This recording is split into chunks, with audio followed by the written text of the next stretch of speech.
الله والله والله والله الله والله.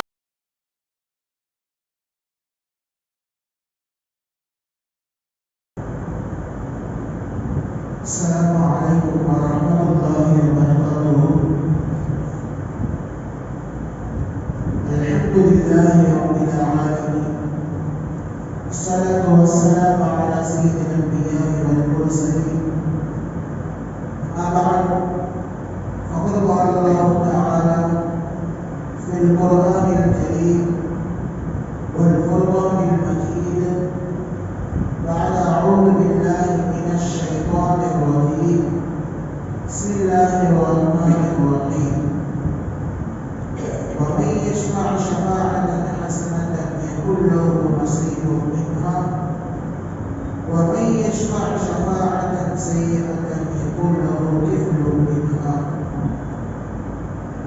صدق الله العظيم. رب اشرح لي صدري ويسر لي أمري واحلل عقدة من لساني يفقهوا قولي. رب يسر ولا تعسر وتمم بالخير وبك نستعين. سبحانك لا علم لنا إلا ما علمتنا إنك أنت العليم الحكيم. அரசாட்சி தனதாக்கி அழகாட்சி புரிகின்ற எல்லாம் வல்ல அல்லாஹ்வுக்கு எல்லாம் போலும். மக்கத்து ராஜா மதீனத்து ரோஜா பெருமானார் ஸல்லல்லாஹு அலைஹி வஸல்லம் அவர்களின் அன்றாட அடிச்சூடுகளை அப்படியே பின்பற்றி நடந்த சத்திய சஹாபாக்கள், தாபிஈன்கள், தபஅ தாபிஈன்கள், ஹுஃபார்கள், ஷஹதாக்கள், நல்லோர்கள், பெரியோர்கள், இந்த உம்மத்தினர்களாகிய நம் அனைவரின் மீதும் எல்லாம் வல்ல அல்லாஹ்வின் நல்லருள் என்றென்றும் நிறைவாக உண்டாகட்டுமாக. ஆமீன். கண்ணியத்திற்குரிய அல்லாஹ்வின் நல்லடியார்களே, வருகின்ற ஏப்ரல் 23ஆம் தேதி தமிழகம் முழுவதும்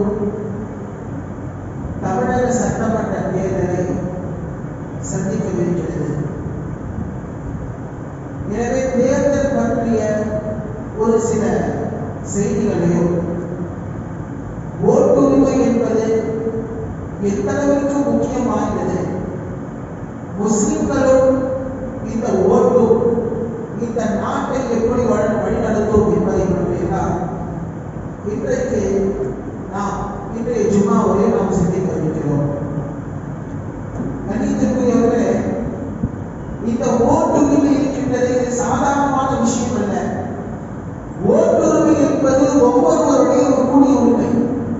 ஓட்டுரிமை என்பது ஒரு ஆட்சியாளரை தேர்ந்தெடுக்கக்கூடிய ஒரு பவராக அல்லாஹ் நமக்கு இந்த நாட்டில் வழங்கியிருக்கின்றார்.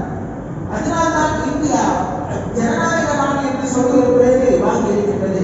காரணம், மக்களால் ஒரு தலைவரை தேர்ந்தெடுத்து அந்த தலைவர் மக்களுக்காக வேண்டி சேவை செய்ய வேண்டும்.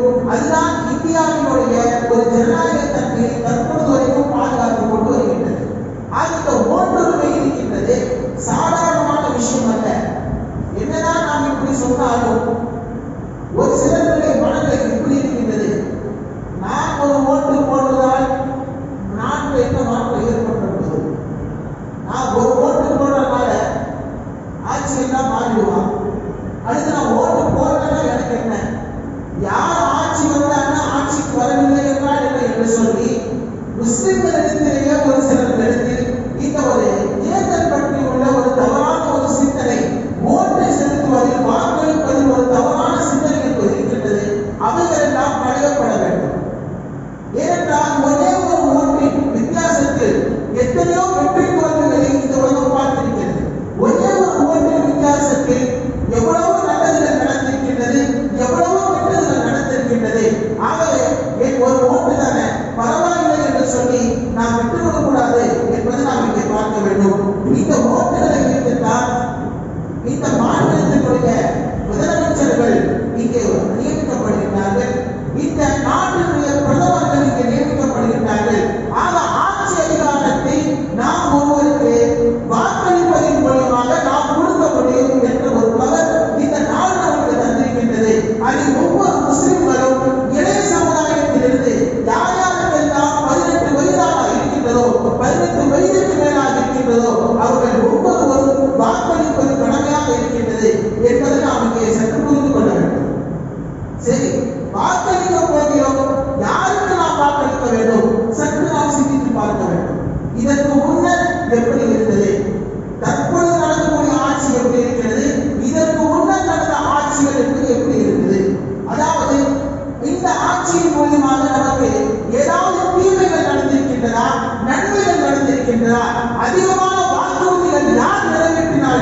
சொல்லி நாம் சற்று கணக்கு போட்டு பார்த்து யார் நல்லவர் என்று சொல்லி நாம் என்ன செய்து வாக்களிக்க வேண்டும்.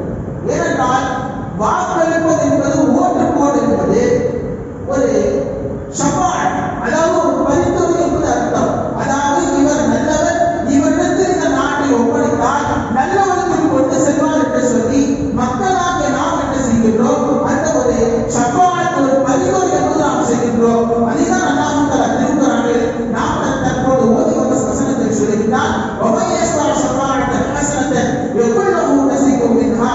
யார் நல்ல விஷயங்களுக்காக வேண்டி, நல்லதற்காக வேண்டி பரிந்துரை செய்வார்களோ, சிபாரிசு செய்வார்களோ, அதனுடைய பங்கு யார் சிபாரிசு செய்தார்களோ அவர்களுக்கும் கிடைக்கும் என்று சொல்லி அல்லாஹ் தஆலா சொல்கிறார். அதே போன்றுதான் வமையஸ்வா ஷஃபாஅத்தன் சய்யிஅத்தன், யார் தீய விஷயத்திற்காக, தீய கெட்டவர்களுக்காக வேண்டி பரிந்துரை செய்வார்களோ, சிபாரிசு செய்வார்களோ, அவர்கள் என்னென்னலாம் தீமைகள் செய்கிறார்களோ, அந்த ஆட்சியாளர்கள் என்னென்னலாம் தீமைகள் செய்கிறார்களோ, அந்த தீமைகள் நமக்கு வந்து சேரும் என்று சொல்லி அல்லாஹ் தஆலா திருக்குர்ஆனில் சொல்லி காட்டுகிறார்.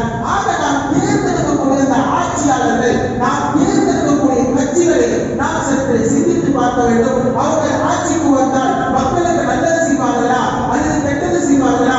குறிப்பாக இஸ்லாமியர்களாக நமக்கு அது ஏதாவது ஒரு பாதிப்பு இருக்குமா இருக்காதா என்று சொல்லி நாம் சிந்தித்து நமது வாக்குகளை நாம் பதிவு செய்ய வேண்டும். ஒரு தடவை ஏமாந்துவிட்டது போதும், மறு தடவை நாம் ஏமாறக்கூடாது. ஹதீஸும் அதைதான் சொல்லி காட்டுகின்றது. அபூ இஸா என்ற ஒரு கவிஞர், அவர் ஐயாமுல் ஜாஹிலியாவிலிருந்து, அதாவது இஸ்லாத்தை ஏற்றுக்கொள்ள ரசூலுல்லாஹி ஸல்லல்லாஹு அலைஹி வஸல்லம் காலத்தில் மக்காவில் இருக்கும் பொழுது சஹாபாக்களிலும் சரி நபி அவர்களும் சரி இழிவாக பாடி வந்தார். ஒரு கவிஞர் அவர் இழிவாக பாடி வந்தார். பத்ர் போரில் கலந்து கொண்ட பொழுது 70 காஃபிர்களை சிறைப்பிடிக்கப்பட்டது. அதில் அபூ இஸா ஒருவர். அப்ப ரசூலுல்லாஹி ஸல்லல்லாஹு அலைஹி வஸல்லம் அவங்க என்ன செய்றாங்க, அந்த அபூ இஸாவை சிறைப்பிடிக்கிறாங்க. சிறைப்பிடித்தவுடன் ஒன்று நீ ஃபிதியா கொடுத்து நீ விடுதலையாகு என்று சொல்லி கேட்கும் பொழுது அதற்கு அவன் சொல்லுகின்றான், அபூ இஸா சொல்றான், இந்த மாதிரி எனக்கு மக்காவில் குழந்தைகள் எல்லாம் இருக்குது, எல்லாம் பெண் குழந்தைகள், எனக்கு தேவைகள் அதிகமா இருக்குது, அதனால ஃபிதியா கொடுக்கிற அளவுக்கு என்கிட்ட காசு இல்லை அப்படின்னு சொல்லி என்ன செய்கின்றான், கண்டனத்தை முன்வைக்கின்றான். ரசூலுல்லாஹி ஸல்லல்லாஹு அலைஹி வஸல்லம் அவங்க அவனை விட்டுவிட்டாங்க. சரி போ அப்படின்னு விட்டுறாங்க. சரி உங்களை சும்மா இருக்கணும் இல்லையா? சென்ற பின்னாலும் மக்காவில் இருந்து கொண்டு நபி அவர்களை பற்றியும் சஹாபாக்களை பற்றியும் இஸ்லாத்தை பற்றியும் அவன் இழிவான கவிதைகள் எல்லாம் பாடிக்கொண்டிருந்தான். இரண்டாவது முறையாக உலக போரிலும் அவன் என்ன செய்தான், போர் கொடுப்பதற்காக மதீனாவுக்கு வந்தான். அந்த உலக யுத்தத்திலும் அவன் சிறைப்பிடிக்கப்படுகின்றான். அவனுக்கு ரசூலுல்லாஹி ஸல்லல்லாஹு அலைஹி வஸல்லம் அவர்கள் மன்னிப்பு வழங்கவில்லை. அவன் கண்டனத்தை முன்வைக்கின்றான். இதை போட்டு பெண் குழந்தைகள் எல்லாம் இருக்கின்றன, எனக்கு தேவைகள் எல்லாம் அதிகமாக இருக்கின்றன, என்னை விட்டுவிடுங்கள் என்று சொல்லும் பொழுது அப்பொழுதுதான் ரசூலுல்லாஹி ஸல்லல்லாஹு அலைஹி வஸல்லம் அவர்கள் இந்த ஒரு ஹதீஸை சொல்கிறார்கள். நான் யுத்தபுல் முஃமின் மின் ஜுஹரின் மர்ரத்தைன், ஒரு முஃமின் ஒரு முஸ்லிம் 2 தடவை ஒரே பொந்தில் கொட்டப்பட மாட்டான். அதாவது அந்த பொந்தில பாம்பு இருக்கு தெரிஞ்சா ஒரு தடவை ஏமாறுவான், 2வது தடவை அது பாம்பு இருக்கு என்று தெரியும், அது நமக்கு தோல்வி தரும் என்று தெரியும், தெரிந்தே என்ன செய்ய மாட்டான் ஒரு முஃமின், அதற்குள்ளே கைவிட மாட்டான். அதாவது ஏமாறுவான் என்று சொன்னால் ஒரு தடவை ஒரு முஃமின் ஏமாறலாம், 2வது தடவை ஒரு முஃமின் ஏமாற மாட்டான் என்று சொல்லி ரசூலுல்லாஹி ஸல்லல்லாஹு அலைஹி வஸல்லம் சொல்லக்கூடிய ஹதீஸ் பைஹகி ஷரீஃபில் பதிவு செய்யப்பட்டுள்ளது. ஆக இதற்கு முன்னர் ஆட்சி எப்படி இருந்தது என்று நமக்கு தெரியும், தற்போது நடைபெற்றிருக்கிற ஆட்சி எப்படி இருக்கிறது என்று நமக்கு தெரியும். நாம் தெரிந்து நாமே கணக்கிட்டு நாம் ஏமாற போகிறோமா அல்லது நாம் உஷாராக ஒரு முஃமினாக இருக்க போகிறோமா என்று சொல்லி நாம் ஒரு ஆட்சியாளரை தேர்வு செய்யக்கூடிய நாள் தான் வரக்கூடிய 23ஆம் தேதி.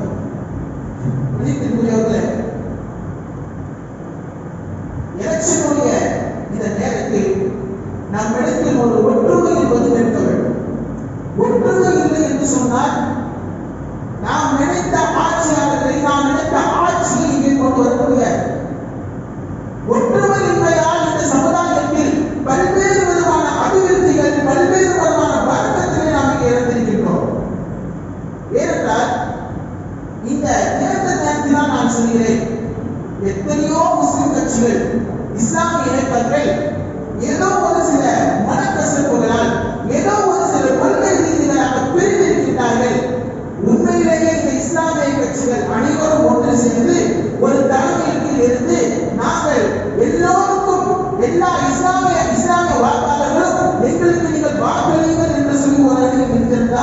இஸ்லாமிய ஓட்டுகள் அனைத்தும் அந்த இஸ்லாமிய இயக்கங்களுக்கு போய் சேரும்.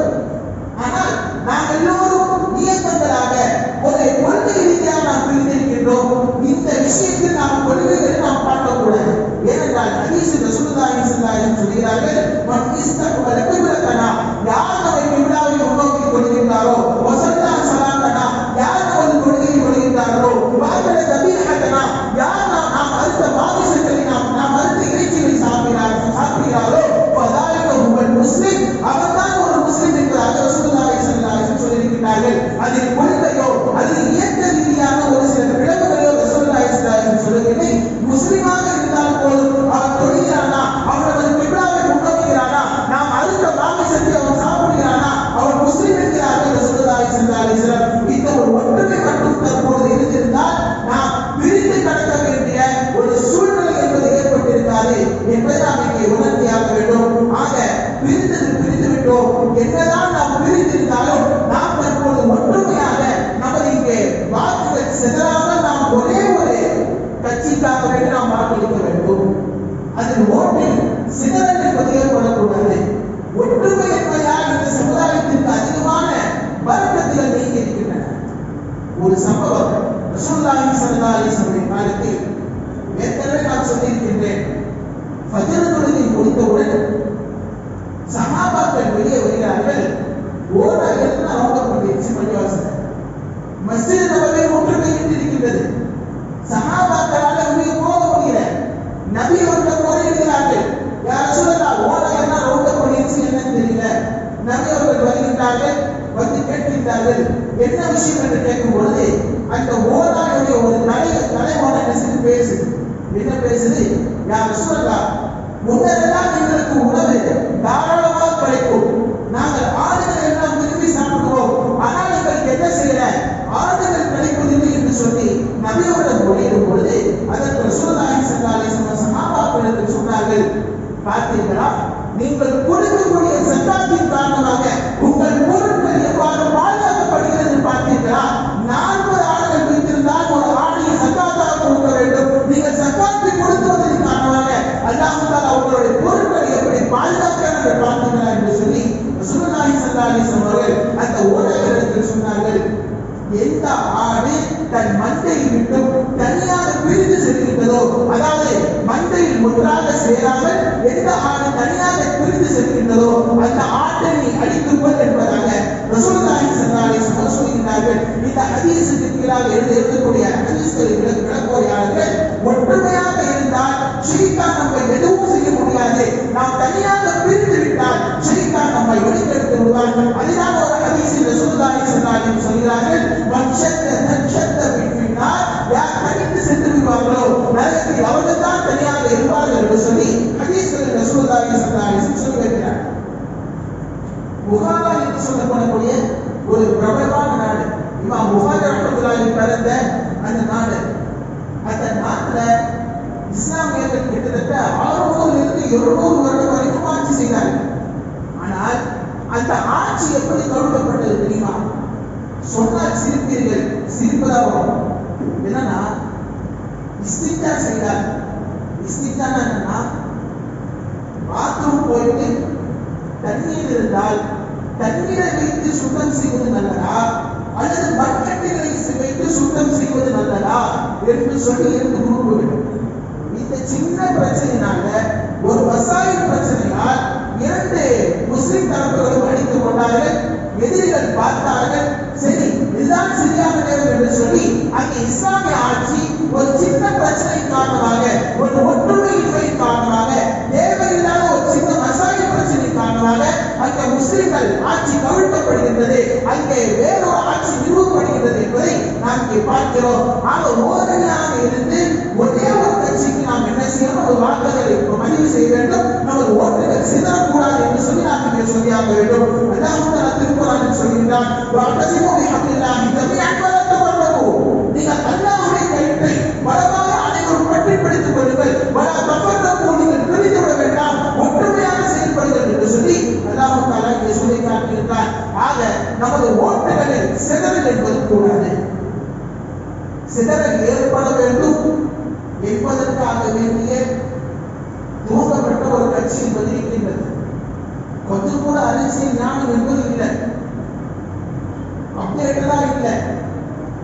உங்களுக்கு தெரியும் எந்த கட்சின்னு சொல்லி. அதாவது எந்த அளவுக்கு என்று சொன்னால், அரசியல் தெளிவு இல்லாமல் கரூரில் கிட்டத்தட்ட 41 நபர்கள் அங்கே பலியாக இருக்கின்றார்கள். அதற்கு சென்று ஒரு ஆறுதல் சொல்வது கூட இல்லை.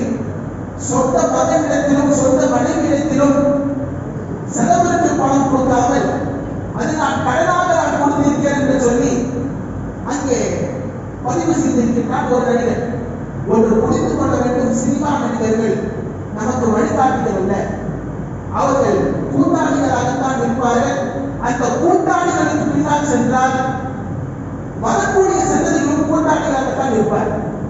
அவர்களுடைய சிந்தனை என்பதே வேறு. இன்னும் ஒரு கட்டத்தில் சொல்ல போனால், இஸ்லாமியர்களை தீவிரவாதிகளாக சித்தரித்து ஒரு சில திரைப்படத்தில் அவர் நடித்திருக்கிறார். உங்கள் அனைவருக்கும் தெரியும், நான் யாரையும் சொல்கிறேன், வேறு சொல்ல வேண்டும் அவசியம் இல்லை. தற்பொழுது கூட சென்ற வாரம் கூட ஏதாவது ஒரு பொதுப்படம் வந்திருக்கு. அதிலும் கூட இஸ்லாமியர்களை தீவிரவாதிகள் ஒரு சில வசனங்களை எல்லாம் வைத்திருக்கின்றார். விலை பாதிக்கின்ற செய்யணும், என்ன செய்யணுமா போரிடணும், இது இறைவனுக்கு ரொம்ப பிடிக்கும் என்று சொல்லி ஒரு முஸ்லீமை சித்தரித்து ஒரு முஸ்லீமை தீவிரவாதியாக பாதித்து எத்தனையோ திரைப்படங்கள் அவர் மூலமாக வெளியே வந்திருக்கின்றது. தயவு செய்து உங்களுடைய வாழ்க்கைகளை இப்படி வீணாக்கிவிட வேண்டாம். திரைப்படத்திலே இப்படி காட்டியிருக்கிறார்கள் சொன்னால், நிஜ வாழ்க்கையில் உண்மையிலேயே அல்லாஹ்வுடைய ஒரு நாட்டம் சீரமா வந்துட்டான் அப்படின்னு சொன்னா நம்மளால் ஒன்றும் செய்ய முடியாது என்பதை நாம் இங்கே சற்று கவனத்தில் கொள்ள வேண்டும். ஆக நாம் இதை போன்று விசேஷம் பூஜைகளுக்கு நமது வாக்குகளை செலுத்தி உங்களுடைய ஓட்டுகளை வீணாக்கி விட வேண்டாம் என்று சொல்லி நான் உங்களுக்கு கேட்டுக்கொள்கிறேன். கடைசியாக ரசூலுல்லாஹி ஸல்லல்லாஹு அலைஹி வஸல்லம் அவர்கள் சொல்லுகிறார்கள், என்னதான் நாம் வாக்குகள் செலுத்தி ஒருவர் நாம் நினைத்த ஆட்சி வரவில்லை என்றால், ரசூலுல்லாஹி ஸல்லல்லாஹு அலைஹி வஸல்லம் சொல்லுகிறார்கள், وَإِنَّ الْعِبَادَ إِذَا أَطَاعَنِي حَبَّلْتُ قُلُوبَ قُلُوبِهِمْ عَلَيْهِمْ بِالرَّأْفَةِ وَالرَّحْمَةِ.